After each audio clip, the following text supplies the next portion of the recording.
বায়তুল মুকাররমে ৫টি জামাত অনুষ্ঠিত হবে আগামী শনিবার সকাল ৭টায়, যথাক্রমে সকাল ৮টা, সকাল ৯টা, সকাল ১০টা এবং ১০টা ৪৫-এ ৫টি জামাত অনুষ্ঠিত হবে।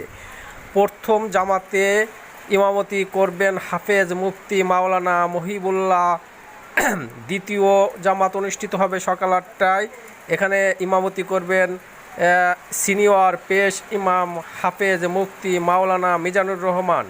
তৃতীয় জামাত অনুষ্ঠিত হবে সকাল ৯টায়। এখানে ইমামতি করবেন মাওলানা ওয়ালিউল্লাহ রহমান খান। চতুর্থ জামাত ইমামতি করবেন ডক্টর মুস্তাক আহমেদ এবং সর্বশেষ পঞ্চম জামাত ইমামতি করবেন মুফতি আবদুল্লাহ।